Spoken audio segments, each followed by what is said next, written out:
feature presentation. He'll be fine on the mountain.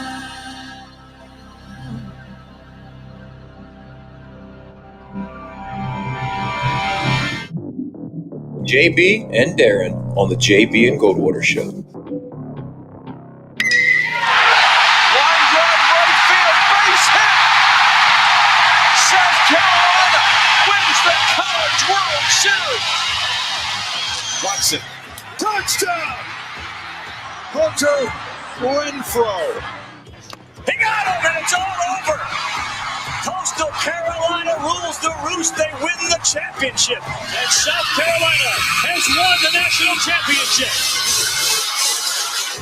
Citadel baseball team has done it again, but this time the Bulldogs beat one of the top teams in the country. They are giant killers. Get the ball to Bennett. He does.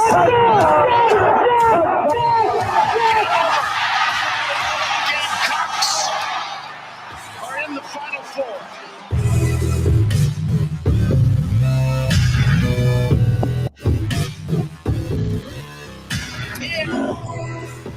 Welcome back, football, almost.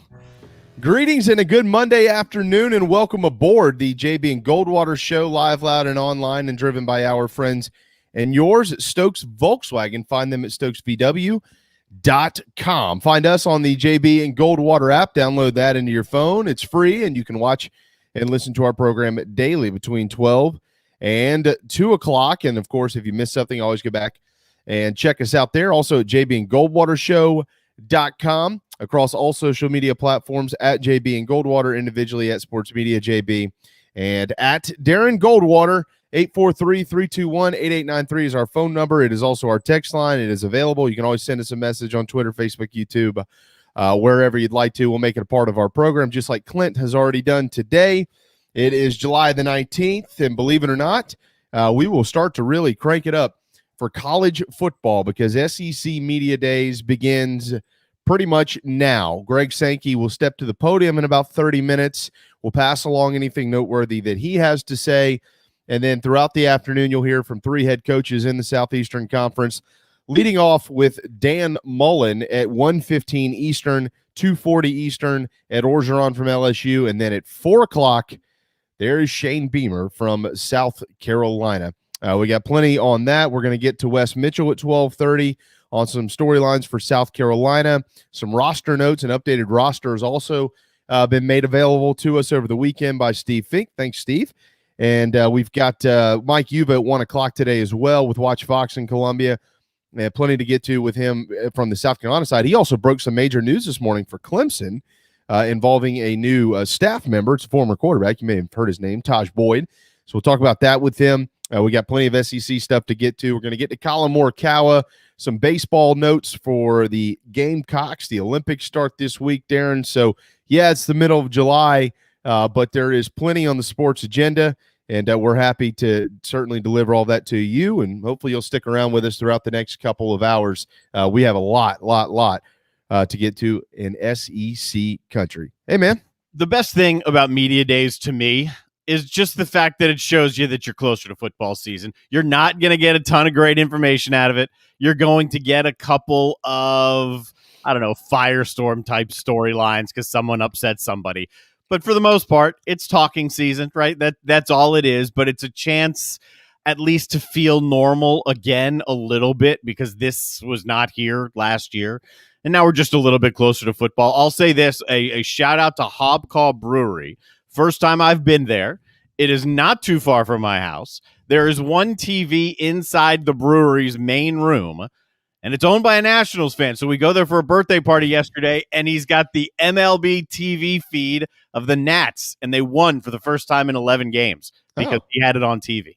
Awesome. Yes. So you've got a new so Dog and Duck has some competition for your, or do they? They don't have any competition. Yeah, they don't have any competition. Okay. It's a good brewery, though. It was good beer, good brewery, and it's owned by a Nats fan.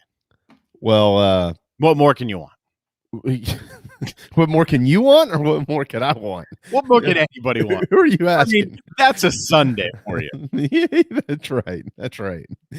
Well, I'll say this. I'll have to send you a picture, and you can put it up on the screen maybe tomorrow. We Carrie found somebody online.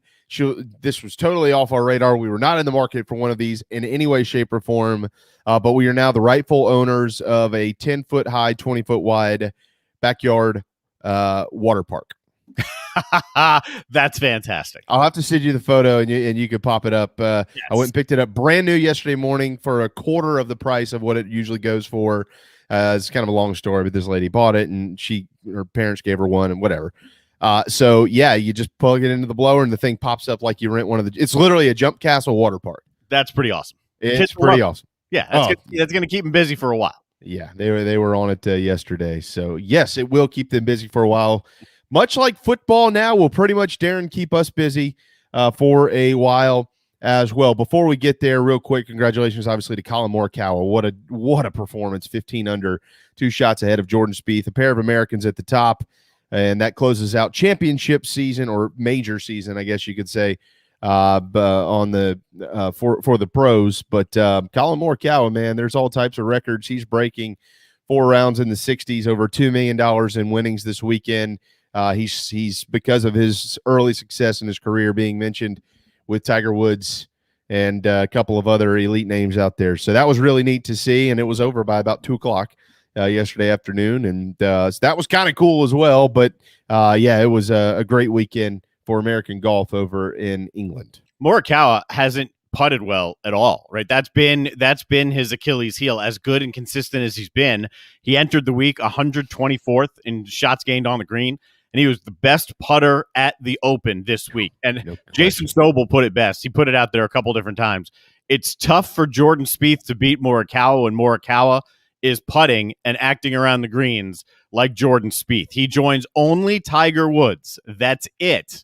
As guys under 25 to win both the PGA and the Open Championship. Remarkable. It's a good list to be on. You join only Tiger Woods. Yeah, and I think you said it perfectly there. It's hard to beat Morikawa if you're Spieth when he's putting like Spieth. Can't say it any better than that. He's beating you at your own game, and that's near impossible to win when that is happening. On to what you want to hear, right? Media Days. South Carolina and Shane Beamer on the agenda today in Hoover. So is Ed Orgeron and LSU, and Dan Mullen and the Florida Gators. There are plenty of topics. There are plenty of conversations, and there are plenty of storylines to go around. I think as it pertains strictly, Darren, to the event itself. And let's just be honest with ourselves here. Even the haters of the SEC can agree it doesn't feel like football until this event arrives. The Big 12 had theirs last week. Nobody really even talked about it. The ACC's is coming up later on this week. It's 2 days. This is the event. There's over 1,000 members, quote, of the media who have been credentialed for this. Some of them are kind of self-made members of the media, but that's okay. There's over 1,000 folks who will be there in attendance. And this will last until Thursday. Again, Greg Sankey going to lead it off, coming up in about 22-ish minutes or so over at the Winfrey in Hoover. But again, back to I think one of the main storylines as it pertains to the event itself is the fact that well over half of the league's head coaches have never been here. 8 of the 14 in the SEC have never stepped on that podium as a head coach. I guess, no, that's not technically true because Lane Kiffin did it, but 8 of them are new to it in the last couple of years. Brian Harsin, certainly all 4 this year. Clark Lee, Brian Harsin, Shane Beamer. And then you got guys like, Eli Drinkwitz didn't get a chance to go last year. Mike Leach has never been a coach in the SEC. Josh Heupel is a head coach now in the SEC. Sam Pittman at Arkansas had never been a head coach, period, and let alone in the SEC. So 8 of the 14, this is new to them over the last couple of years. And, it's not new to Nick Saban. It's his 19th appearance as a head coach here, 15th with the Tide. And, I was actually looking this morning, Darren, at just trying to – I made a list of all the coaches and their tenures from different schools and trying to basically relate that to projecting success, okay? And I think one of the main reasons why what we might call the middle class of the SEC is maybe kind of totally up for grabs this year is because there are 8 guys who are just taking over programs in the last 2 years. I mean, Saban has Bama where you would expect. Bama is what Bama is, period, the end. We get it. Who is the next tenured coach in the league? Well, that's Kentucky's Mark Stoops, boys and girls. He's been there for 9 years. And I would like to think that Kentucky fans, for the most part, are happy with the trajectory of the program under Coach Stoops. No, they haven't won an SEC Eastern Division championship or anything like that. Maybe one's on the horizon. Who knows? But they seem to be on solid ground. You look at Kirby at Georgia. He's entering his 6th year with the Dogs. Are they where you would expect them to be? I think so. I mean, yeah, look, they got to get over the, quote, hump to win the whole thing.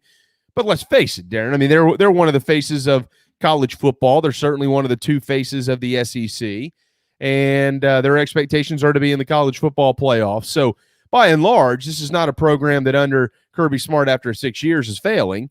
They're not, but to Dog fans, they just want to take one more step. But they're there, right? They're on the podium. And then who's after that? Well, you got Dan Mullen at Florida, and you got Jimbo Fisher over there at Texas A&M, both entering their 4th year. Mm-hmm.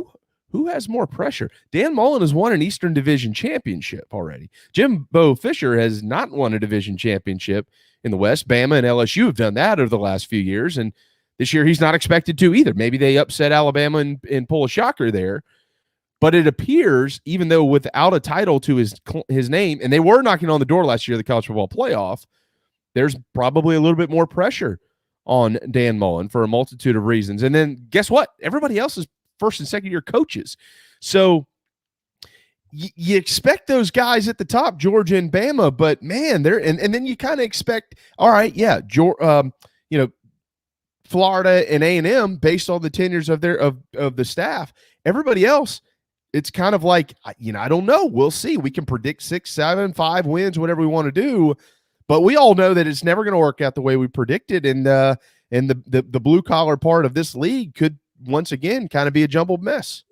The things you think you know about the SEC are very limited this year. You think Alabama's going to be very, very good and dominant once again, and you think Georgia is head and shoulders on top of the East. After that, there are a lot of question marks. And where is this Georgia team this year? How close are they actually to getting over that Mark Richt hump? Because they are right around where they were with Mark Richt. That was said on the show last week when we were talking with Keith Alsep. Mackenzie just commented on that. If you're listening in Podbean, you can see that comment. It's true. So how much longer are we going to hang around in the Mark Richt, let's just call it mud, even though it's much better than mud? How much longer will it take to exceed what he was essentially fired for? How much time is Kirby Smart given? And how much does this year, good or bad, play into that? I also think it's interesting and not surprising at all because the SEC is very good at this whole media thing. There are 4 new head coaches. They're all going on different days, so none of them will be on the same day. That keeps that storyline going the entire week, so you're not going to get tired of reading first-year head coach because it's going to be about a different guy each week or each day. And I do expect Shane Beamer to put a good bar out there in terms of how he interacts with the media and the feel coming from him today. I think that'll be good. I think there'll be positive things written, and I think none of it matters. Yeah, I think that all 4 coaches who are new to the league are actually going to make a little bit of an imprint on this thing over the next few days. They all have a way of communicating with the public, with the media, all a little bit different. And all might give off a little bit of a different vibe as far as whom they are as people. But at the end of the day, I do think that all 4 fan bases, and I'm referencing here, of course, South Carolina, Tennessee, Auburn, and Vanderbilt, will feel some optimism, as pretty much everybody generally does coming from media days, but for their own reasons here. I mean, Shane Beamer was he led off this morning on the SEC network, and of course on I guess it's SEC. What do they call it? SEC in the morning or today or whatever with Peter Burns. Had a nice 10 minutes or so on there with him and Chris Doering, and he was Shane. I think we here in the Palmetto State have all gotten to know him a little bit. You and I've gotten to know him, a little bit more personal than just the general public. But the way he is with Darren Goldwater or with Wes Mitchell or with myself, and the way that he is with John Smith, who he meets at the mall that weekend, is the same. And I think you're still going to see that this weekend, and that's what's going to carry Shane throughout the week at SEC Media Days. There will be, I think, some positive energy that spins off of his appearance today over at the Winfrey. Brian Harson's a guy coming from Boise State who he has that grizzled football look, and the structure in which he runs a program, I think, is really, really, really good. I heard Greg McElroy actually discussing this just a little while ago, and he's spot on there. That was one of the things that made Boise so successful under Brian Harsin. This is how we do things around here. Here's our structure, and this is where you fit into it. So I think you're going to see a lot of that. Clark Lee is very well spoken. I think he understands the challenge in front of him, and I think that he will. I think that he'll be very open to that. I think he will embrace that challenge publicly, and I think that Josh Heupel, in addition to Auburn, I think that there are going to be a lot of eyes on Josh Heupel. Because this team, Auburn and Tennessee, Darren, seemingly every year, you know where I'm going with this. And I'm talking about more from a national scale than like if you're a Joe Gamecock fan who's listening to this, you're going to think a little bit differently from what I'm saying. But that's because in this state, if you're a Carolina fan, you're seeing it through garnet and black colored glasses. From a national perspective, Auburn and Tennessee are traditionally picked more of those media darlings. And more often than not, they do not live up to that hype. At least that's been the case over the last 10 or 12 years. Auburn has more than the Vols. And so I think there's a lot of questions that people are anxious to pounce on Tennessee with Josh Heupel. And I'm interested to hear what his response to many of them will be. One of them is he's going to bring this high-flying offense right into Knoxville. They scored a little over 20 points a game last year. I think he scored over 40 points a game at Central Florida. But you're coming into an SEC, a league in the SEC that is traditionally fantastic with defense, all but last year, and I'll give you some of those stats in a minute. And Tennessee's defense wasn't any good. How does that translate? And how does he plan to win like that quickly? Because Tennessee fans understand it takes time, but they also don't expect to be sitting home during bowl season either. No, and there will be some type of learning curve is the wrong word, but growth and patience in this Vol fan base. That's not something you generally hear with that fan base. There will be some of it, but they need to see some improvement this year, and they need to see some improvement immediately. Otherwise, any patience that's sitting there is going to get dried up pretty quickly. I think the day leading off today, I think, are some of the more intriguing storylines. You touched on Dan Mullen.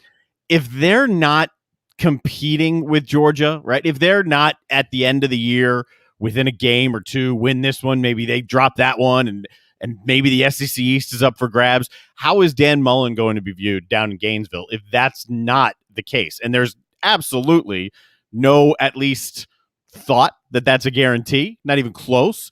How much will LSU bounce back with Orgeron, a couple new coordinators? How will they compete with Alabama? Will they compete with Alabama? Will they be that next team in the SEC West? And then you got Beamer, who it won't be as much about the team. You're going to get more of a, let's see about the team, but here's this Beamer guy. That's the stories that are going to come out of that. Absolutely. I totally agree. 12:18 on a Monday afternoon. SEC Media Days is kicking off in Hoover, Alabama. Darren and I will have you covered from our end of it until 2 p.m. today. Of course, Shane Beamer's going to speak at 4 Eastern, and then we'll react to all of that tomorrow. One, I think, of the main storylines personally, Darren, for myself, and I'd be interested to hear your opinion and pretty much any other guest that we have on here's opinion about this moving forward, is what do we make of SEC defenses? I just mentioned that a moment ago as it kind of related specifically more to Tennessee, but this was a league that last year had 8 teams, allowing 30 or more points per game. That is a ton in what has traditionally been the best defensive league in college football, right? I mean, not every single year, but traditionally the SEC teams are really, really good defensively. In 2019, 12 teams gave up under 30 points, and 6 of those 12 were under 20. All right, so it totally flipped last year. Why was that? Was it COVID related, and as far from a practice standpoint before the year started, because of guys who were out throughout the season? Did it have to do with playing a 10-game All-SEC schedule? Probably a bunch of different reasons you could kind of put into that, right? And then on the offensive side, 8 teams this year in 2021 returned 70% or more of their offensive production from last year. So if we're expecting defenses to get better, we have to also remember that offensive firepower is still alive in the Southeastern Conference. I think that's going to be really interesting to follow throughout the season. A lot of firepower back, not a lot of big name quarterbacks back. So how does that translate? And it's been a trend in college football with offense anyway, and it's only a matter of time before it got to the SEC. Offenses are ahead of defenses. That's a trend nationwide, and it's not reserved to the college level. It's a trend in football right now. Offenses are ahead of defenses. So what do you even expect with, let's say there's some type of a bounce back defensively? How much better does it get? And if you just throw out the non-con games when you would expect some of the lower matchups, you'd expect the defenses to perform well, the SEC ones. Take those out. Will the law of averages still start to show that increase like we saw last year? Will it be the start of a trend? That's my guess. It may be the best defensive conference, but the offense is still ahead. The offense is still ahead everywhere in football right now. Yeah, I think so. I think that's one of the things that makes Ole Miss kind of a scary football team this year, is because of what they have offensively. If you start to kind of talk yourself into the season, and I'm not necessarily making predictions, though, Darren, but hey, what teams can maybe take the next step or the biggest step from where they were last year? I mean, if you talk about an Ole Miss, a Mississippi State, in Arkansas, Arkansas last year kind of got on the map when they beat Mississippi State. I think it was 21-14 early. Arkansas, of their 3 wins last year, remember they had that ridiculous loss against Auburn. They shouldn't have even lost the game. Basically got pulled from their hands based on officiating. But Arkansas, Missouri, are they ready to take another step under second-year head coach Eli Drinkwitz, 3rd year overall as a head coach? What about South Carolina and Tennessee? I mean, I think very similar to what I heard some of earlier on the SEC network, and I've said this for a while around here. I do think that South Carolina is undervalued at times, and the amount of talent that they actually do have on campus. I'm not in any way, shape, or form saying that South Carolina has elite level talent as it compares to the top half of the league. But I think that they have more talent than what some people think they have. I tweeted out something on Friday that 2 of the top 4 all-time recruits ever in the history of the program ever are named Zach Pickens and Jordan Burch. By the way, they're both on campus. They're on the same defensive line. You got an offensive line that returns 84 career starts, and then back on the defensive side, in addition to those 2, you got a preseason All-American candidate in J.J. Enagbare, and you added the national sacks leader last year in Jordan Strawn. So, I mean, there are reasons to be more optimistic than maybe we have had over the last few months once you dive into the numbers. And I think Tennessee has some of those reasons as well, even though they've lost some real star power to the transfer portal. Henry To'oTo'o is down there at Bama. They lost, what was the young man's name? I think he was an offensive lineman in Oklahoma, and they're starting running back Eric Gray. He's to the Sooners now. But they also have talent in Knoxville. So there's 6 or 7 teams that you're like, okay, they all have a chance to take a step. How many of them do, and who takes the biggest one? And I think Ole Miss is right there at the top of that simply because of schedule setup and whom they return on the offensive side of the football. And if they can improve a tad, just a tad defensively, Darren, they can win 8 games. I think the biggest improvement will be LSU. I think the pressure down there will dictate the need and the necessity for that improvement to come from LSU. And I think Ed Orgeron is the type of guy that's going to get that done. The talent is there. We know that it's there. I'm betting LSU is significantly better than, I mean, heck, they could be picked to finish 2nd in the West anyway, but more competitive with Alabama. That's where I'm going with this, and like a chance against them. That's the type of jump I think you could see out of LSU. Can you expect better for South Carolina? You'd hope. You'd certainly hope, and you've got good lines, you do, and you got a good running game. You have no idea what you're getting out of the passing game. You have no idea how the new pieces will fit into the secondary, and you have no idea how your head coach is going to be as a head coach, and how it's all going to mesh with the two coordinators. So there are. I think South Carolina has as many questions as anybody else in the SEC. Yeah. Oh, absolutely. I think so. I don't know. I think plenty of those questions are also still being asked by the staff. I don't know that internally they believe they have as many questions, at least entering the season, as we all think they do. I'd hope not. You know what I mean? Like, I hope they're more confident. Yeah, I mean, yes, absolutely. I mean, but you also, like, if you pay attention, no matter what team you follow from year to year, you could generally get a decent feel for how your coach kind of thinks you are. If you really pay attention and read between the lines and look at the tea leaves and things like that.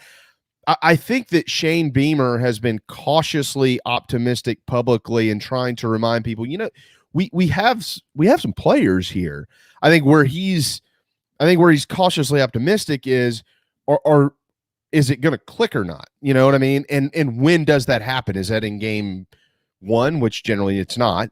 Is this one of those traditional biggest jump is from game 1 to game 2 type years? Is it, well, it's kind of maybe going to click in game 4 or 5, but did we survive until that point? Is it going to take longer than that? And where are you once it does click? Although you just have to be very careful with how you answer some of these questions, because you don't know when the lights are going to come on for some of your guys, even as talented as you maybe think they are. And I think that that could translate to a lot of different places, not just here, but across the league and certainly across the country. That's one of the reasons why I give Ole Miss a little bit more credit amongst that middle class, because I think that a lot of that has already clicked for them. And obviously it's only year 2 under Lane Kiffin, but you're always trying to evolve everything. Like, he doesn't believe their offense is perfect, but he certainly believes that if they can just fix a tad defensively and they know what they need to fix, that they can beat just about anybody out there. I mean, they almost proved that with Bama last year. I mean, they've been able to stop Bama maybe once in the game, they might have done it. So, I don't you think, Darren, like, they're going to improve, right, on the defensive side of the football? Ole Miss, like, they have to. I don't think they get worse. They get worse, right? You'd expect with Corral back, and you'd expect with Kiffin at the helm, that the offense, at the worst, keeps pace with last year's offense, and you hope the defense takes a step. But is it enough? Is there simply enough talent at Ole Miss to take that coaching, right, and take that to be competitive with the top? Are you going to be a play away from Alabama this year? Probably not. Are you going to be competitive level-ish, right, with LSU? What's Auburn going to look like, right? We don't know, because we don't know with a new head coach, and we don't know with Bo Nix. Bo Nix is some of the most question marks of any quarterback, I think, at least returning. We don't know that he's going to be. I think he'll start game 1, but will he start game 2? Remember, TJ Finley transferred in from LSU. Yeah, I think my thoughts on Finley is let's wait and see. They brought him in to challenge Bo Nix because no one's really been able to unseat him, despite the fact that he hasn't been consistent. So they bring in a guy who has the tools to potentially compete with him. But he couldn't exactly wrangle the job at LSU when it was to be had either. So I don't know what to make of Finley. And maybe it's a new spot, new coach, new atmosphere, new everything, and it clicks for him because the talent's there. I think so. I mean, there are a lot of questions this year. This is not one of those years, I think, in the league where you say, yeah, there's 4 or 5, maybe even 6 that this thing could get to. I think there's 2 or 3. It's Georgia and it's Alabama, and then A&M and LSU need to prove it. I think that I don't know that Auburn and Florida are quite there. As a matter of fact, we'll get more into Florida today, tomorrow, throughout the week. And Auburn, I think there are some major roadblocks for the Tigers. And you know what? Mike Bobo is almost in maybe the exact situation now that he was at the end of the season last year. with South Carolina. He has a mobile quarterback who's a great athlete, great kid. And we'll have to it's kind of one of those prove-its as far as throwing the football right now. Has a hell of a tailback in Tank Bigsby. He had Kevin Harris last year and has literally nobody proven at wide receiver at Auburn. They lost their top 3 guys. They got the transfer, the Robinson kid in from Georgia. He hasn't proven anything in his career. It's his third transfer, second transfer, whatever, third school, second transfer. He's in a very similar situation over there on the Plains. So we're going to get more into that. We do need to hit a timeout. Wes Mitchell is standing by, waiting on a Gamecock commitment that was supposed to have already been announced. It hasn't been yet. So we'll talk to him about that. We'll talk to him about what has stood out on the latest roster as well for Carolina. There are some changes to that. And then back into Media Day storylines with one of the great writers for Gamecock Central, Mike Yuva, ahead at 105. So we got a big day planned right here on the JB and Goldwater Show, driven by Stokes Volkswagen. This is Mike Mazzell for Stokes Volkswagen on Ashley Phosphate Road with exciting news. It's springtime and we're playing ball. Most dealerships don't have any inventory, but at Stokes Volkswagen we do. So we're playing ball on every new Volkswagen in stock. Every new Volkswagen available with 0 down. Qualified buyers can sign and drive with interest-free financing for 60 months. Remember, Stokes Volkswagen on Ashley Phosphate Road is the fastest, easiest way to sell your car and get the most money for your trade. Plus, we'll take any trade in any condition, paid off or not. Is your credit in a slump? Strike 2. If you've got $500 down and you make at least $2,000 per month, our lenders can get you approved. So if you want to strike out, that's okay. But if you want to hit a home run and save on a new Volkswagen, come see us today at Stokes Volkswagen on Ashley Phosphate Road or StokesVW.com. $1,666 per month per $1,000 borrowed for 60 months at 0% APR with 0 down. Plus tax tag. Includes $499.50 administration fee. Subject to BCI credit approval. Expires month end. Peace and love at Stokes VW. Wando Power Equipment, the trusted home of Hustler zero-turn residential and commercial mowers. There is nobody more trusted in South Carolina than our friends from Wando Power Equipment. They've been providing elite commercial and residential service for over 30 years. Landscape Services have turned to their selection of Hustler zero-turn mowers like the Raptor. Bigger, stronger, faster, and the most durable Raptor Hustler has ever designed. Located on Daniel Island and online at wandopower.com. Wando Power Equipment, owned by the Price family, the home of Hustler zero-turn mowers, rentals, service, and specializing in family and friendship. Shrimping season's back. That means local caught shrimp. That's right. Local caught shrimp back on the menu at the Dog and Duck. All 3 locations, Bell Hall, Park West, and Clements Ferry Road, now featuring once again local caught hand-breaded shrimp, plus other daily specials like the Game Day Burger every Wednesday, Rib Night on Friday, rotating taps all the time, and all the TVs you can possibly imagine for whatever you want to watch. The Dog and Duck in Bell Hall, Park West, and on Clements Ferry Road. Okay, what's going on today, huh? Anything to talk about? All right, greetings and a good Monday afternoon. Greetings and a good Tuesday afternoon. Greetings and a good Wednesday afternoon, and welcome aboard. All right, greetings and a good Thursday afternoon. Greetings and a good Friday afternoon, and welcome aboard.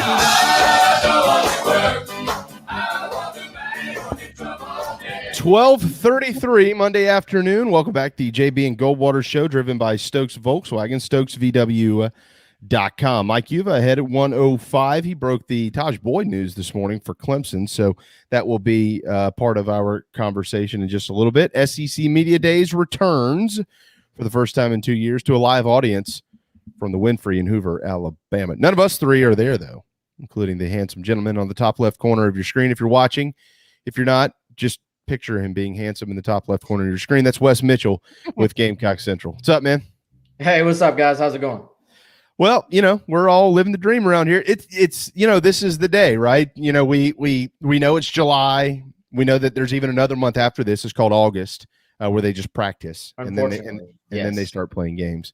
But you still kind of turn the dial up a little bit. You kind of start to leak the faucet a little bit more, and you start to get a little bit more excited about football season. I bet Gamecock Central, I don't know how you track it, but I bet probably starting right around now, leading into the fall, you start to see a lot of those numbers tick, don't you? Yeah, you do. And I mean, June was crazy too with the return of recruiting, and then it sort of shifts from recruiting to football team stuff. And this has always, I guess, been the unofficial start of the football season. I think that first day of practice, it's always the first week of August, whenever it actually is, that first day of practice is an even, bigger jump, I guess. But I think as far as the steps go, as you start getting closer and closer to actual kickoff, SEC Media Days has always been like an important marker. It's always been maybe the first step of the season. So we're here. It's generally, let's be honest, it's much to do about nothing in some cases, but we will get, I'm sure, a couple of notes here or there that will come out today. Obviously, South Carolina leading it off, going day one, Shane Beamer's first ever SEC Media Day. And so, you'll have all those aspects as well. Before we move even more into that, Wes, do want to try to get a quick update from you on the recruiting front. I see there's even a comment already here. I think there's a lot of folks out there who feel like they probably know who the silent commitment is, but he has not made it public just yet. I'm not going to actually say any names publicly or anything like that. But yesterday we kind of caught wind. I think actually it was you with Gamecock Central that said, hey, we should know something here pretty quickly or shortly. And then nothing again last night, more crickets. So any more of an update on when this silent commitment to Gamecock football will make that public? No, I mean, I probably should stop putting out timetables on these things. I guess it's it's always very, very fluid and it can change in a hurry. Yeah, we got word yesterday afternoon that it was going to come yesterday at 5 p.m. That was the expectation in the building. We'll say it like that. That's when it was going to happen, and obviously it didn't. So, I know people like to jump to the worst possible conclusion. Oh, he's getting cold feet. He doesn't really want to be at.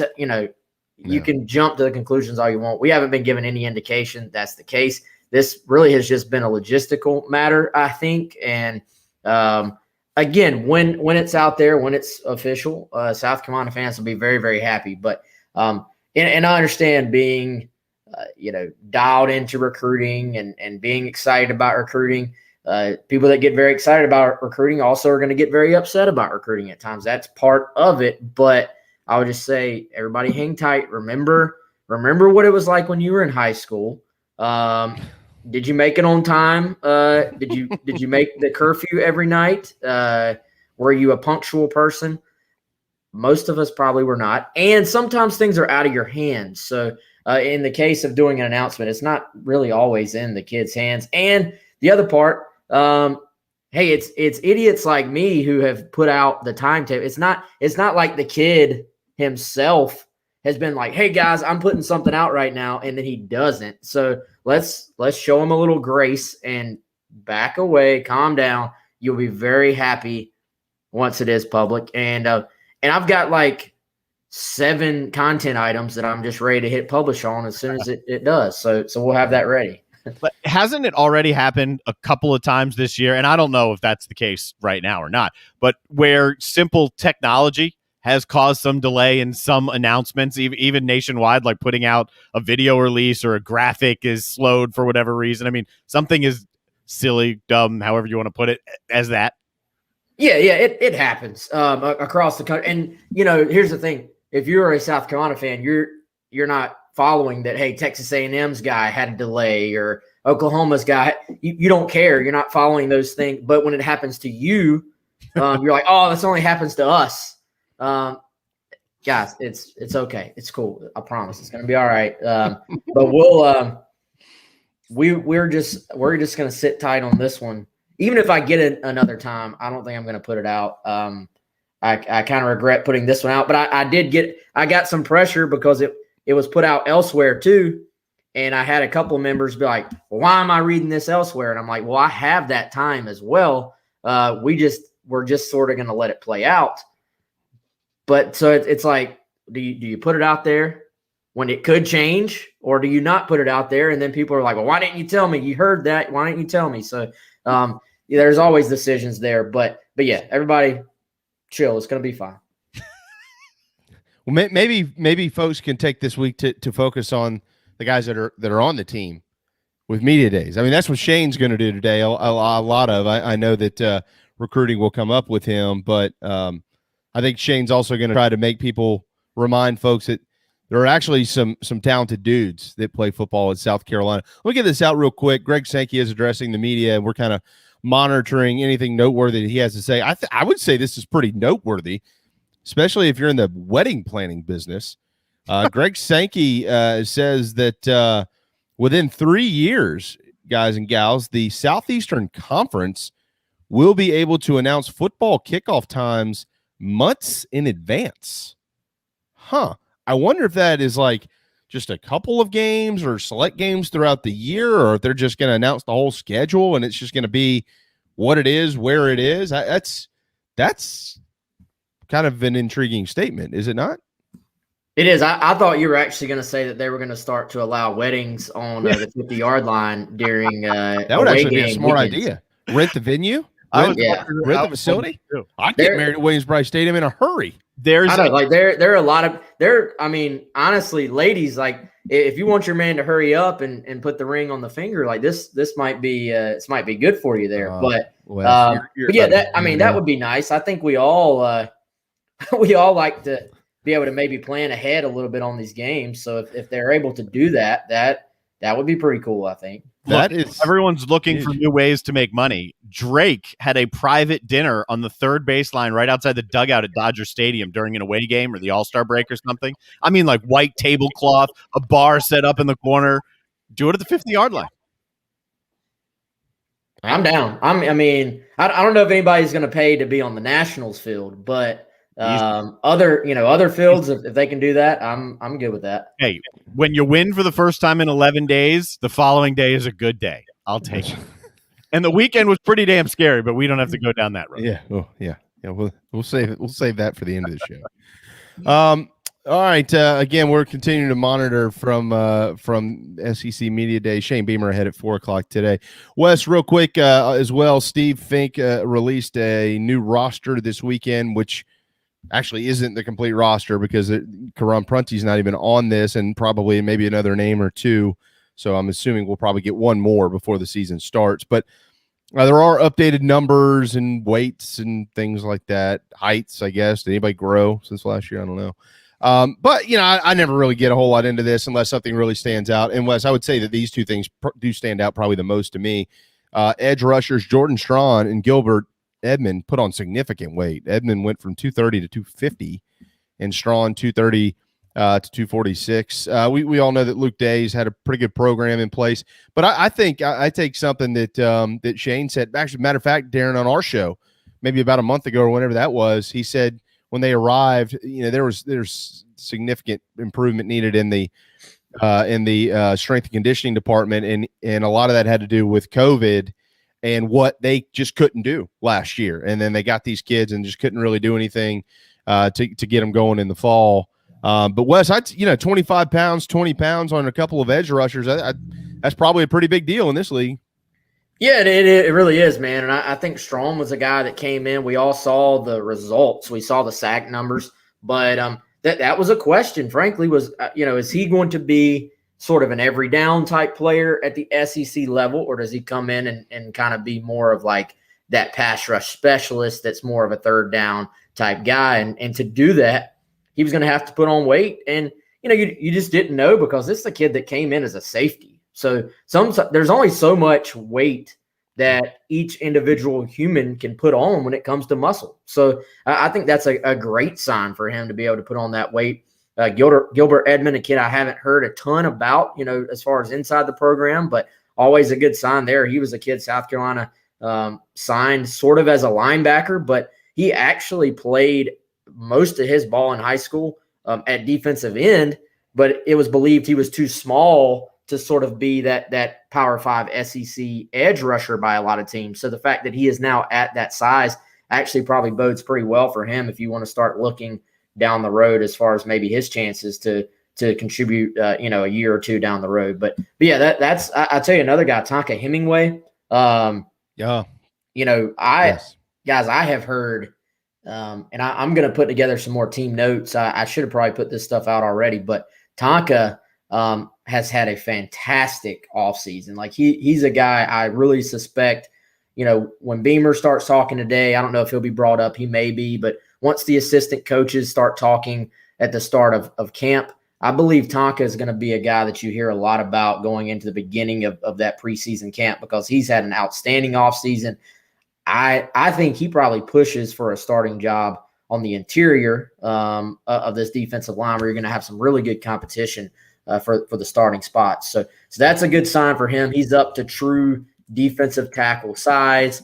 As you said, it's still not a complete roster. I believe my understanding is that this was like a PDF version of what went into the printed roster in the media guide. So basically there was a cutoff date for when this roster could actually be completed. So there's actually a guy or two on the roster that are not on campus yet. And there's a guy, as you said, Karan Prunty, who I can tell you 100% is on campus, but did not hit the cutoff date in order to be on it. So generally what happens is when fall camp starts, they'll update the online official Gamecocks online roster, which again would be like that first week of August. Well, and all right, so Wes, as it pertains to Tonka Hemingway, and tying that into whether Shane will bring his name up today or not, we don't really know. By the way, for folks that maybe are interested, he has gained almost 30 pounds in the offseason. He's listed at about 297 right now. So, and this is kind of what I was talking about a little while ago, in the fact that I think that one of the things that Shane will try to do today isn't like pointing in anybody's face or, putting their finger in their face until, see, I told you and you're not listening to me or anything like that. But I think it's his job to point out that I don't know what the year's going to look like, but this national narrative that there are no players at South Carolina is not true. I mean, I'm not saying that they have Alabama or Georgia talent. That's not what I'm saying at all. But I mean, Wes, you cover recruiting. Like, Will Muschamp didn't exactly leave the cupboard bare. I mean, it's not like he wasn't recruiting for 5 years. He did sign some pretty good guys. Matter of fact, 2 of the top 4 or 5 kids ever based on recruiting services signed at South Carolina are on campus right now on the same defensive line, Zach Pickens and Jordan Birch. And you got an All-American in J.J. Ngbare. You got this guy named Jordan Strong who led the country in sacks. You're mentioning Tonka Hemingway.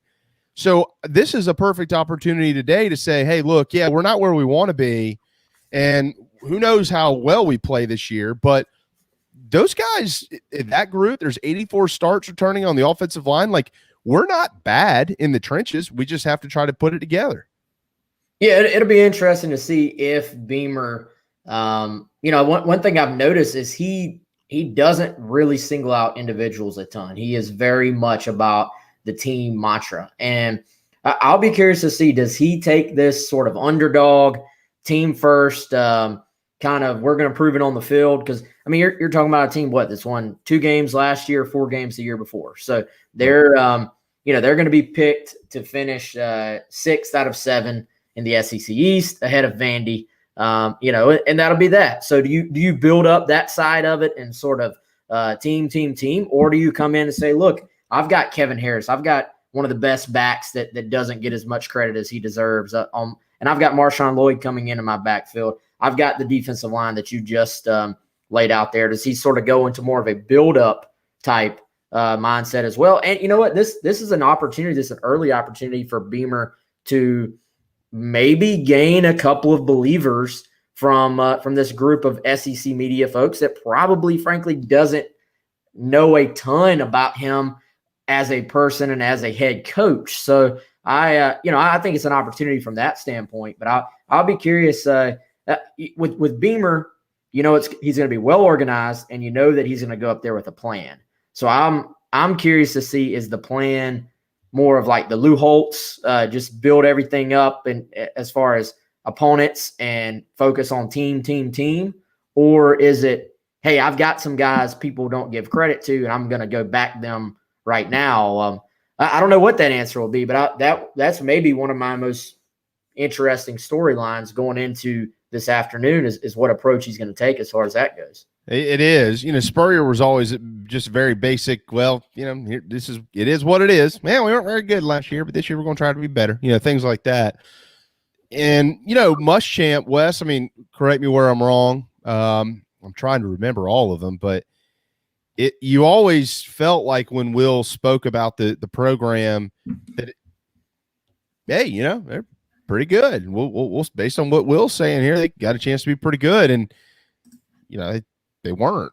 I mean, except for one year, they won 9 games. And so I think that there's a part of the fan base when they hear these things, when they hear what I just said. Oh, well, they're pretty talented on the defensive line. They got almost 90 career starts on the offensive line. They should be pretty good in the trenches. They got a potential All-American at running back, things like that. They're like, yeah, okay, whatever. We've heard it before, and we've sucked the last 3 years. So let's see what happens. So from a fan standpoint, like I think Shane can do more for the national side than he can necessarily from the Carolina side, if that makes sense, because fans are in that we believe in you, coach. We love you. We appreciate you. We're glad you're here. Let's also prove it on the field and get some wins. Yeah, I agree, man. And I think in this Twitter world, we can sort of get caught up into things being like completely black and white. Like it's got to be this thing or that thing. Sometimes it can be both, and there's nuance to sports. And it's like, okay, this is a very talented defense. Let's talk just about the defensive line, because that's what we're talking about. This is a very talented defensive front, and there is a ton of potential here. I think that 100% is the truth. The truth also is that South Carolina could not stop the run really consistently at all last season. So, but both of these things are I would say factual. So do you develop them? Does the talent take over? Do you have the linebackers in place to actually go make some plays as well once that defensive front does their job and then sometimes just holds up the offensive line and gives the linebackers room to make plays? All those things are nuanced. All those things also come down to matchups. Sometimes you're facing an offensive line that's just really, really good. So we sometimes forget that too. That I think the people that go strong into South Carolina has talent, there's no reason South Carolina should lose as many games as they do. Well, the teams you're playing in the SEC, which you played all SEC teams last year, they've recruited pretty freaking well too. So it's kind of there's nuance here, and generally the win and the losing comes down to like 10 plays in a game. So it swings one way or the other on a very, very small margin for error. But I would say this, I'll circle this back to the guys gaining weight, the guys gaining strength, muscle. You hope that weight is muscle, right? If you're South Carolina, you're just simply not going to go out and sign 15 4- and 5-star players right now. That's the goal. It's, ultimately that's the goal. But if you're South Carolina, if you're not getting 15 4- and 5-star players, then your development from both a physical standpoint and a technical standpoint has to be really, really good. That's something that I believe was missing. Somebody pointed out to me a program that I think actually fans maybe don't want to hear this. There's actually some similarities. NC State. NC State is not a program that like is going to out recruit everybody, but when NC State is good, it's because they've had some really solid years mixed in. If you look at the last decade, NC State will have some really solid years mixed in. It's because they have veteran players that they have brought in, added muscle. They've developed them on the field. And if you're South Carolina, until you get to the point to where your recruiting is on that next level, your development has to be outstanding. And I think that's one thing that that just probably has been missing for a variety of reasons, but that has to take another step forward if South Carolina is going to take a step forward as a program. 12:54, final couple of minutes here with Wes Mitchell. I think it's a great point. I think, Wes, time will prove whether we're right or wrong here, but Shane appears to be a guy who, when he recruits you with the new rules in play, the transfer, like NIL, transfer portal, we're going to hear so much about that this week, next week, and so on and so forth. It's coming. And all these, I'm really anxious to hear what the players have to say about NIL and things like that over the next few days. But he's a younger guy. He is able to tie in kind of the old school and the new school. Like he adapts like a lot of the younger coaches can. But as it pertains to storylines in the SEC media days this week, it kind of tying that into coaches in this league. 8 of them, by the way, are first or second year head coaches at their respective programs. That's a huge number. Which coaches do you think or coach stands at risk the most, his future, with these new rules? For instance, the transfer portal. Like if you're a Shane Beamer and you're a guy who's able, you can bring a kid in, convince them this is where you need to be for 3 or 4 years. We're going to develop you. You can go on and do your thing. But like, is there a coach in this league who, man, he's just a guy who just doesn't jive with the players, at least roster wide, like some of these other dudes are or do. And yeah, they might be able to recruit a lot of guys, but they're going to lose a lot of guys as well. That's just instability in that program is just not going to be good for it. Is there a guy like that, you think? I don't know if anybody what about like Mike Leach? Thought about that enough to give a detailed answer, but the guy that just pops in my brain would maybe be like a Mike Leach, just because he has that personality where he says whatever pops in his mind. And there have been issues, no matter whose side you take on these things, there have been issues with players before. Yeah. It's easier than ever for players just to disappear, right? To just say, I'm going to hit the portal. I'm out of here. See you later. He's a guy that's very polarizing, I feel like, as far as his opinions go. And he's not going to back down from those opinions. So that would maybe be a guy for me that I would think he's a little bit just so old school about certain things that the portal could potentially, I think, really hurt him. And I was thinking back, y'all asked me maybe last week, I don't remember when it was, you were talking about who are we most looking forward to hearing from this week as far as new coaches. Well, I wasn't thinking about the fact there was not an SEC Media Days last year.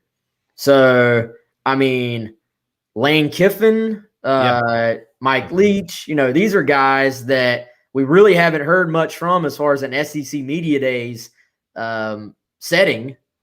So that's actually probably the 2 guys who are going to be most entertaining, because you're almost guaranteed with Leach and Lane that you're going to hear something that's going to be quoted all over Twitter and sort of go viral a little bit. So that's the 2 guys that I'm sort of the 2 other guys I'm most interested in hearing from this week. I think that I'm not trying to say this to upset any Mississippi State fans that may be paying attention to our program, but if there's anybody who could stub their toe on an NIL question, it's Mike Leach.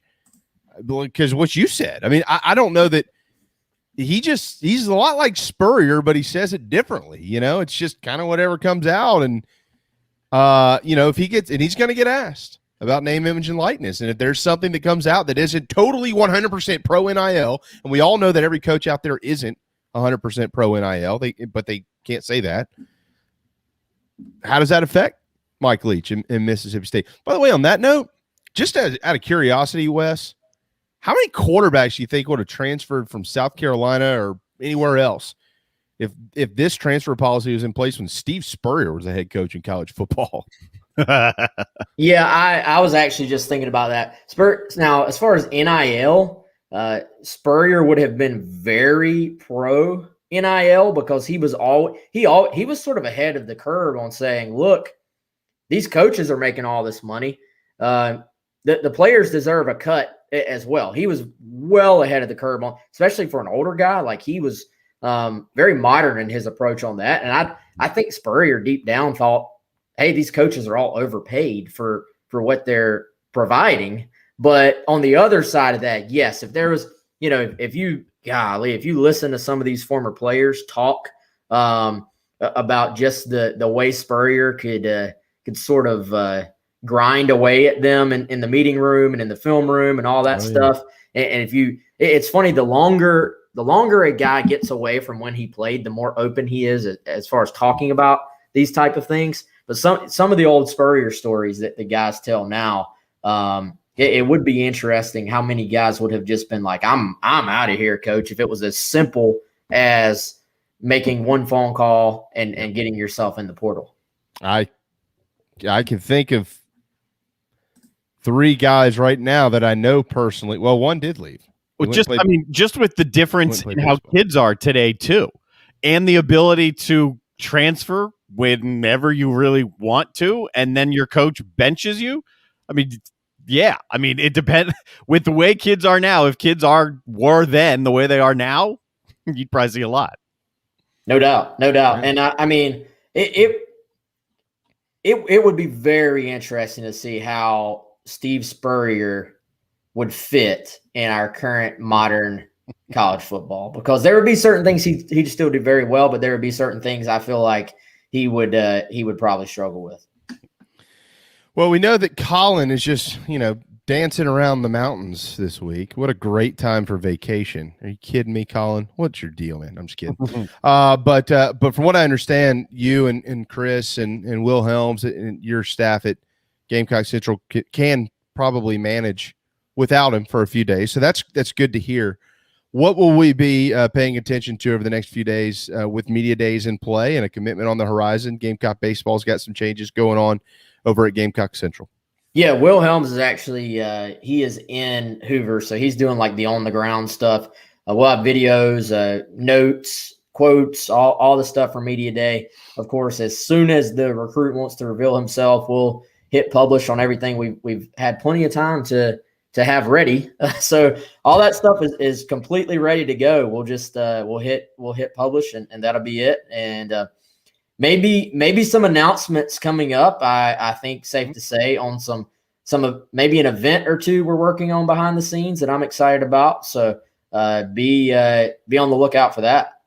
Absolutely, looking forward to it. Always support you and the staff at Gamecock Central. Anything we can do, obviously, Wes, let us know, my friend. And football's almost here, but we're starting to really smell it today with SEC Media Days rolling right along over in Hoover. Thanks, Wes. Have a great week. All right, thanks, guys. You have a good one. There you go, Wes Mitchell. And a reminder that Gamecock Central, of course, always has at 2:00. You can find Wes and Chris up there on YouTube. So just make sure you follow them on social media if you want to watch their show right after ours. Maybe that'll get you closer to Shane Beamer stepping to the podium. Just by simple logic, that gets you closer to Shane Beamer. We go to 2, they'll take you to whenever, and he goes at 4. That's right. That latest question right there.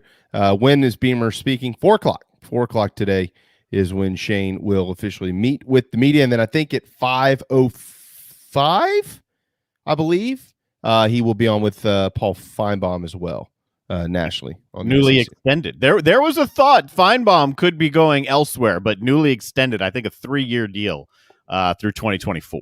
That's right. So Shane at 4, players will follow, and then he'll make the rounds after that with Paul and whoever else. All right, got to hit a timeout. We're a couple of minutes past due for a break. When we return, Mike Uva with Watch Fox will join us. He did break some big Clemson news this morning, so we're going to let him talk about that, and then we'll also get right back into our SEC Media Days coverage. We've got some baseball to get to in just a little bit as well, so it's jam-packed final hour on this Monday afternoon right here on the JB and Goldwater Show, driven by Stokes Volkswagen.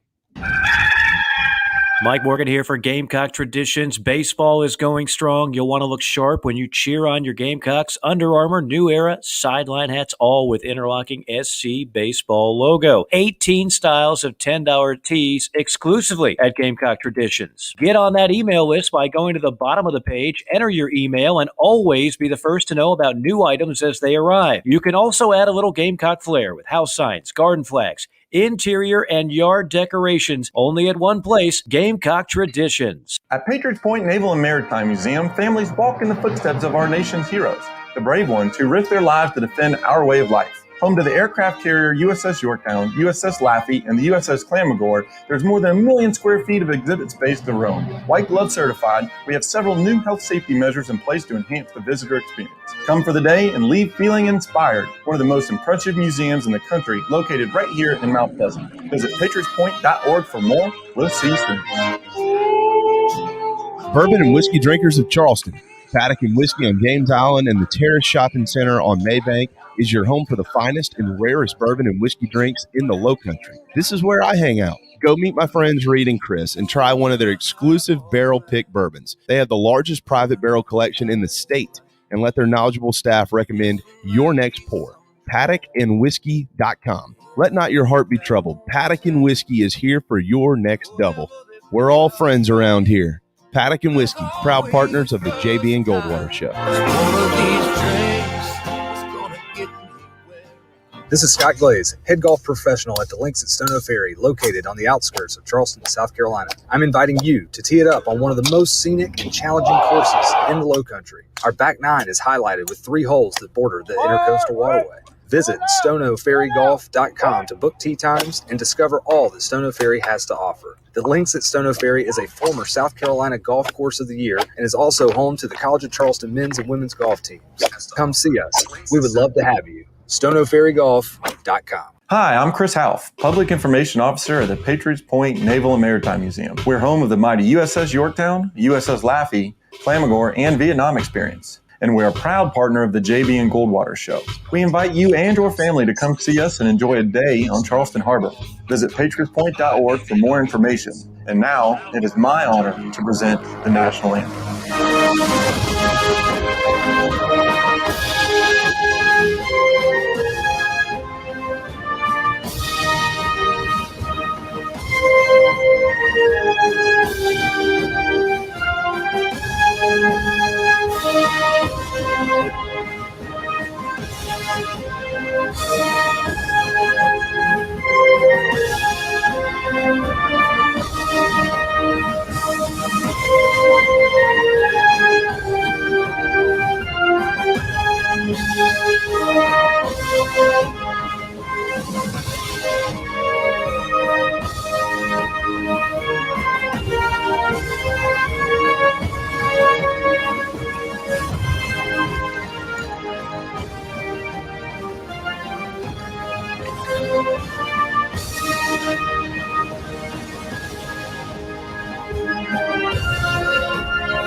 Live, loud, and online. Final hour, Monday afternoon. Welcome back. The JB and Goldwater Show, driven by Stokes Volkswagen. Why might I remind all of you, it's always a good time to eat a cheesesteak at DB's, dbscheesesteaks.com for their entire menu. Don't forget the boardwalk fries. They come with the Old Bay seasoning. DB's cheesesteaks, of course, located in the Lowcountry in Avondale in West Ashley on every delivery app available. All right, from cheesesteaks to biscuits, Mike Yuva with Watch Fox in Columbia. Of course, he does have a biscuit named after him. Mike, before we get into your breaking news and before we get into that event in Hoover, what's it called? Media Days, the SEC. I think he's having some audible trouble, Darren. Let's make sure he can. Yeah, let's make sure he can hear us. Can you hear us, Mike? I just got a text from him that said, quote, can't hear. So we'll have to that what he just did is the best way to work on that can't hear thing. Okay. Because if you can hear and talk, then he should be able to hear. Yeah, I can hear him talk. Yeah. All right. Generally. But I do want to share this story from when we were in the mountains. Did I tell you about this? The people we met at the top of Water Rock Knob?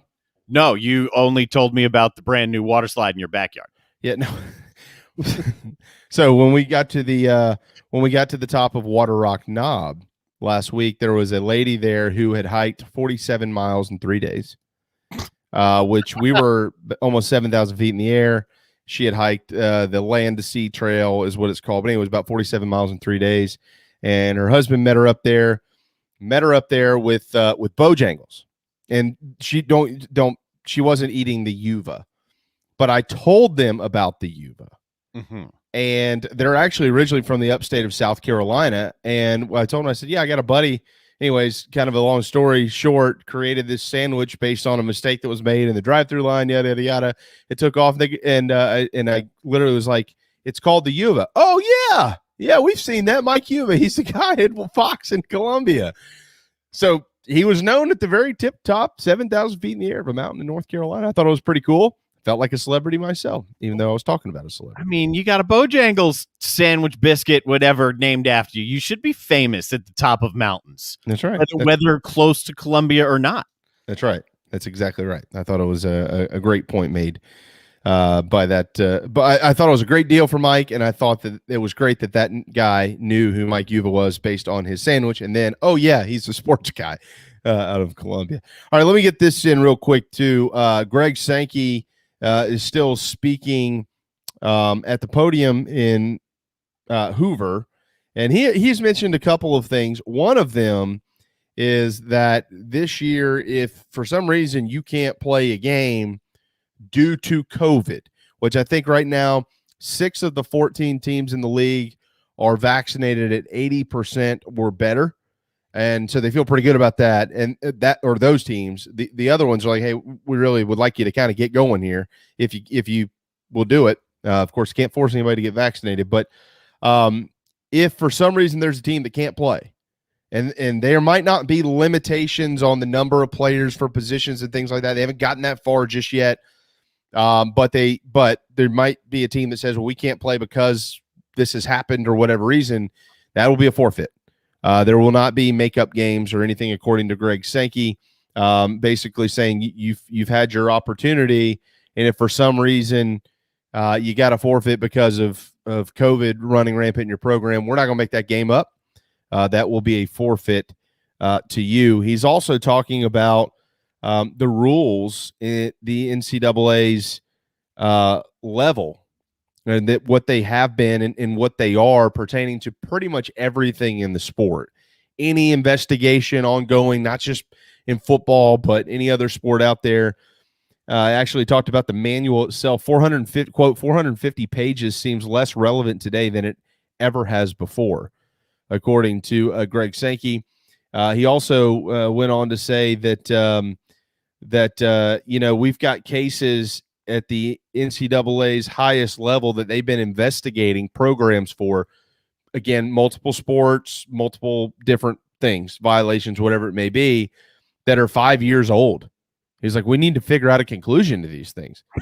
I mean, they're 5 years old. I mean, for God's sakes, this is worse than the government. We all know how bad the government is at figuring things out. So, and he's right. I mean, here's a guy, Darren, I don't in any way, shape, or form think that Greg Sankey is like trying to set himself up to be some commissioner of college football one day or something like that. But let's all be honest with ourselves. If there's anybody's best position to do it, it's Greg Sankey. And I think he's throwing straight stones right at the NCAA's headquarters in Indy today, and he should be. I mean, I don't know that he's intending for it to come out that way, but I think he's saying, well, I'm going to say what the facts are.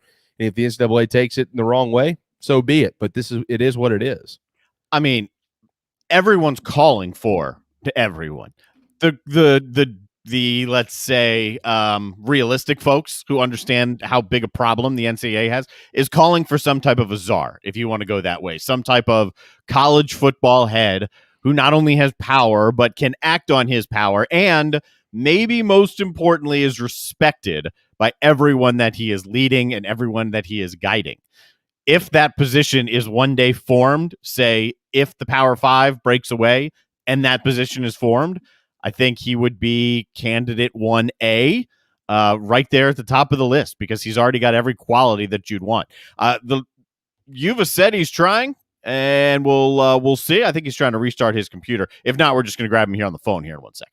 Okay, yeah, that's fine. No, I agree with you. I think that's exactly where it would go, or at least that would be option 1A if they were to go that route at some point in time. But, I mean, these are things – like, this is where media days, I believe, is valuable, because you have every outlet in the country that's worthy covering the SEC media days for the most part. And this is your opportunity. If you're Greg Sankey, if you are the conference's officiating director, if you're head coach, it doesn't matter who you are. If you have the podium, you have the mic, they're listening. Somebody out there is listening and paying attention. I think we can hear Mike Yuva now. So if you're Greg Sankey and you feel like there's something that needs to be said or something that needs to be changed, and it can't be changed until it's said, well, here you go, right? I mean, this is what it's all about. This isn't about the cartoonist from Mobile, Alabama, who shows up to to ride the jockstrap of Nick Saban for 3 days. This is about real issues in college football when it comes to the main players in the sport. If that's what this event is provided for. So, I mentioned earlier, and Mike, not to keep you on hold, but last week you had Big 12 media days. I'm not trying to in any way, shape, or form discredit them or decrease the relevancy or anything like that. Don't misunderstand what I'm saying here. But everything that's going to be said today by Greg Sankey is going to be shouted from mountaintops compared to what happened with Bob Bowlesby next week. It's just a different event, and it has different coverage. It has a whole network behind it that is in 200 million homes across the country now, in like 60 countries. You know what I mean? So they make sure that they take advantage of their opportunity, and I think Greg today certainly is doing that with what matters and is relevant in today's landscape. All right, Mike, can you hear us now? Yep, I'm on the phone now. I don't know what's going on with the laptop, but, technology, gotta love it, right? Hadn't changed your look. You look good. You sound good. You're working hard. We know that. You broke some news this morning. Fill us in on that before we get into the Carolina and SEC stuff. The Clemson Tigers are welcoming a favorite son home. Yeah, Taj Boyd, after being away from the program for 8 years, he's going to be returning as a coach, and that exact title is still to be determined. Clemson is working with Taj this week to determine what the specific title will be, but basically what it will be a mix between an analyst and a player development role. So he'll be able to work with the offense. He'll have opportunities to not just work with the quarterbacks, but he'll also work with the offensive line, receivers, tight ends, and it could be a position that could lead Taj to eventually being on the staff as a positional coach. That is something that in the past couple of years, it wasn't something that Taj ever thought he would do, but it's something over the last, year or so he's really thought about, because he had an opportunity to be a head coach in the upstate for a high school team. And ever since that moment, and after doing real estate for the last 4 years, he's really reevaluated his life, and he thinks that right now is a good opportunity to come home. He'll be 31 in September and feels like this is the right place for him to be, and he couldn't be happier to be able to learn from a guy like Dabo Swinney. Taj is a really good guy. I've known Taj. I wouldn't say like we're best buddies or anything like that, but have done some things with him over the years. He's a great guy. I think it's a great addition to Clemson. And for those that maybe just don't want to like him because he's a Tiger fan, if you're a Gamecock, him and Stephen Garcia are best friends, just so you know. So this is a great addition there. You got the exclusive, which you released early this morning, I think around 10 o'clock or so. And so he won't be selling houses anymore, it sounds like.